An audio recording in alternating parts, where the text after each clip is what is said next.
Սա լավ առիթ է խոսելու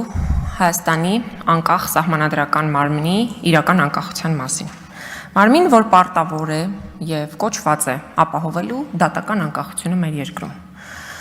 Բայց մի մարմին, որի ղեկավարը ազատվում է վարչապետի SMS-ով, այդտեղ ավարտվում է դատական անկախության մասին բոլոր հեքիաթները, բոլոր։ Սա արձանագրենք, որպեսզի մեր տեխնացուները հասկանան, թե իրենք ինչ մարմին են պատրաստվում գնալ, քաղաքականացված լինելու ինչպիսի չափաբաժնով պիտի աշխատեն եւ ամենակարևորը, ինչ սկզբունքներով պիտի աշխատեն, որովհետեւ Հայաստանում քաղաքական ընդդիմախոսները դատապարտվում եւ պատժվում են առաջնահերթ, իսկ մնացածը կամ չեն պատժվում, կամ երկրորդական, երրորդական։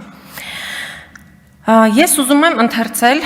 մասնագիտական, փորձագիտական համակարգության կողմից մշակված մի տեղեկանքի դրվագներ, որոնք խոսում են այն մասին, որ մի շարք դատավորներ իրենց պաշտոններից հեռացվել են, լիազորությունները դադարեցվել կամ կասացվել են տարբեր քաղաքական պատճառներով։ Ընդ որում դրա մասին խոսել են նաև նրանց փաստաբանները, այսինքն այն ինչ որ ես հայտարարելու եմ մասնագիտական համակարգության կողմից բազմիցս հնչեցված են։ Եվ այսպես, լիազորությունները կարգապահական վարույթ է հարուցվել Երևան քաղաքի առաջին ատյանի քրեական դատանի դատավոր Վահե Միսկարյանի մասով, երկրորդ ներողություն Հայաստանի Հանրապետության երրորդ նախագահ Սերժ Սարգսյանի նկատմամբ կայացված արդարացման դատավճռից հետո։ Երևան քաղաքի առաջին ատյանի քրեական դատարանի դատավոր Դավիթ Հարությունյանի լիազորությունները դադարեցվեցին, երբ նա հրապարակայնորեն քննադատեց բարձրագույն դատական խորհրդի գործունեությունը։ Երևան քաղաքի առաջին ատյանի քաղաքացիական դատանի դատավոր Զարուհի Նախշքարյանի լիազորությունները դադարեցվեցին 4 կարգապահական վարույթ հարուցելով, որն ամերժել էր վարչապետի դստեր Շուշան Փաշինյանի հայցը եւ համարձակվել էր հրապարակայնորեն քննադատել բարձրագույն դատական խորհրդի գործունեությունը։ Մեկ կարգապահական վարույթի հարուցմամբ դադարեցվեցին լիազորությունները նաև Սուրեն Անտոնյանի, Վճռաբեկ քաղաքացիական գործերով պալատի դատավոր, նաև լիազորությունները դադարեցվել են Վճռաբեկ քաղաքացիական գործերով պալատի մյուս դատավոր Տիգրան Պետրոսյանի եւ Արտակ Բարսեղյանի լիազորությունները։ Վերաքննիչ քաղաքացիական դատարանի դատավոր Աստղիկ Խառատյանի լիազորությունները դադարեցվեցին։ Երևան քաղաքի առաջին ատյանի քաղաքացիական դատանի դատավոր Աննա Փիլոսյանի կարգապահական 2 վարույթի հարուցմամբ լիազորությունները դադարեցվեցին։ Իդեպ նա իրավապաշտպան Ռուբեն Մելիքյանի կինն է։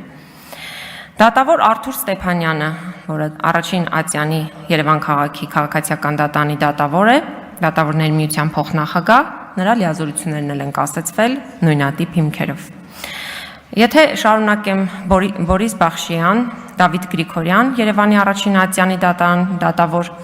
որը երկրորդ նախագահ Ռոբերտ Քոչարյանի նկատմամբ խափանման միջոցը փոխել էր երաշխավորությամբ, նրա նկատմամբ եւս իրականացվեցին պատժամիջոցներ, ձևական պատրվակով հարուցվեց քրեական գործ, վարույթում եղած գործերը, այդ թվում երկրորդ նախագահ Ռոբերտ Քոչարյանի քրեական գործը, հանձնվեցին վերամակագրությամբ այլ դատավորների։ Եվ նրա ներողություն լիազորությունները կասեցված են մինչ այս պահը։ Աննա Դանիբեկյան, Երևան քաղաքի առաջին ատյանի քրեական դատարանի դատավոր։ Նա Ռոբերտ Քոչարյանի գործով դատավորն էր, որը կարճեց վաղեմության բաց թողած ժամկետի հիմքով գործը։ Նրա նկատմամբ 2 կարգապահական վարույթ հարուցվեց եւ լիազորությունները դադարեցվեցին։ Ալեքսեյ Սուքոյանի լիազորությունները դադարեցվեցին թոշակի անցնելուց 3 ամիս առաջ, իսկ այս 4 դատավորների անունները, որոնց ես հիմա կհնչեցնեմ նրանց անունները, այս դատավորները աշխատանքից ազատվել են ուշադրություն անձնական նամակագրության ժամանակ իշխանություններին քննադատելու եւ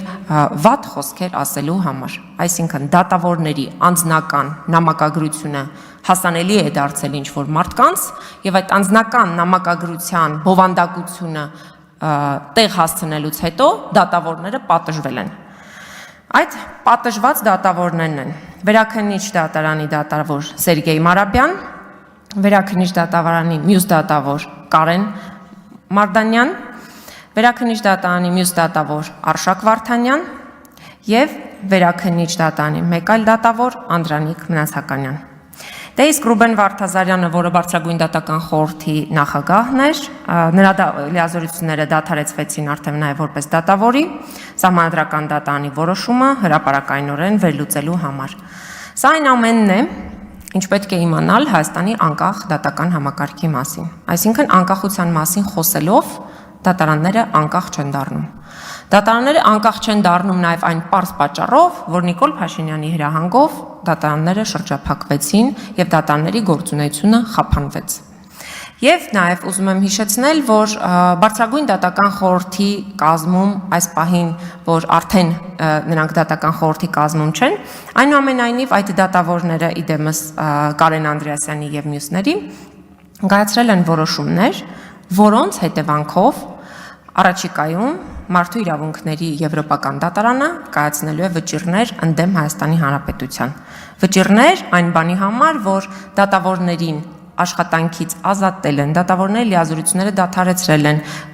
դատավորների նկատմամբ ձեռնարկվել են կարգապահական վարույթներ եւ այդ բոլորը հանրագումարում խախտել են դատավորի ազատության օրինական գործունեության երաշխիքները։ Ինչը նշանակում է, որ առաջիկայում մենք ունենալու ենք միեդից ստացված մեծ որոշումների խումբ, որովհետև արդեն կոմունիկացվել են այդ գործերը, իսկ դա նշանակում է, որ 99%-ով լինելու են իրավունքի խախտման արձանագրումներ,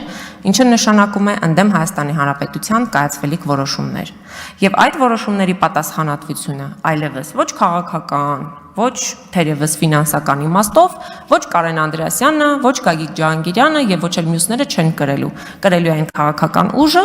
որը որ նրանց նշանակել էր եւ որ նրանց անձնական սիմպաթիաներով առաջնորդվելով կամ քաղաքական հրահանգի արդյունքում կայացած ոչ իրավական եւ ոչ իրավաչափ որոշումների արդյունքում մենք ունենալու ենք նոր վճիռներ ընդդեմ Հայաստանի Հանրապետության։ Մի բան, ինչպես պարոն Խաչատուր Սուքասյանը ասեց, ոչ միայն մեր տնտեսական կամ բյուջետային վնասներ ենք մենք կրում, այլ լուրջ իմիջային վնաս է կրում Հայաստանի Հանրապետությունը դրա գործունեության հետևանքով եւ այդ քաղաքական պատասխանատվությունը պետք է որ կրի եւ բնականաբար կրելու է այն ուժը քաղաքացիական պայմանագիրը, ով նշանակեց այդ դատավորներին Բարձրագույն դատական խորհրդում։ Մարդիկ, ովքեր գնացել էին ապահովելու դատարանների անկախությունը, ապահովելու դատական անկախության երաշխավորված անկախությունը